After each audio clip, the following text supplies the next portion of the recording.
Naghikamang pagnanakaw ng side mirrors ng isang SUV sa Maynila.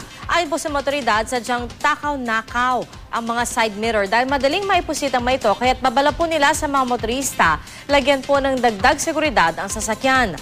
Balita hatid ni Maria Bulaklak Ausente. Pasado alas 11 ng gabi na maganap ang nakawa ng side mirror sa Santa Cruz, Maynila. Sa kuha ng CCTV, makikitang bababa ang suspect sa isang tricycle at maglalakad patungo sa nakaparadang SUV. Ang suspect unang pupuntiryahin ang kaliwang side mirror. Pagkatapos makuha ang side mirror, iikot ang lalaki sa kabila at uugain ang kanang side mirror.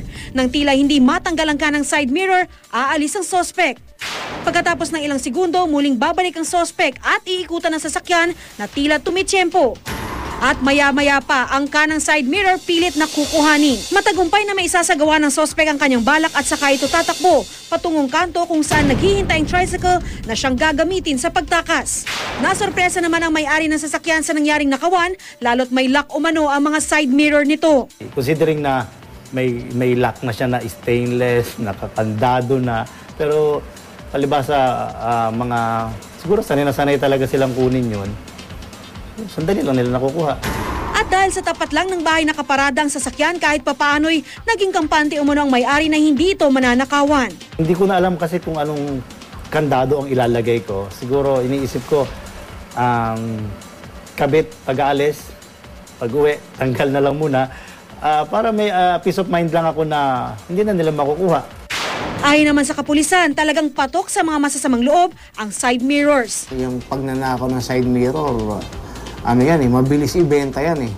Lalo na kung yung pinagnakawan nung na van or sasakyan ay yung mga van na marami. Over the counter kasi mabibili ka agad yan, lalo na dito sa Quezon City. Bukod kasi sa madali itong mabaklas, mabilis din makatatakas ang suspect. Usually, meron silang vehicle, meron silang lookout na ginagamit para in case na meron tao, mabibigyan kagad sila ng notice. Kaya naman payo ng otoridad, lagyan ng dagdag seguridad ang inyong sasakyan. Mas maganda na meron tayong mga alarma sa ating kotse, lalo na yung mga sensitive alarm.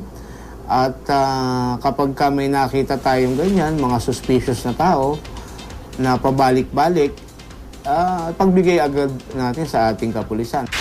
Maria Bulaklak Ausente, GMA News.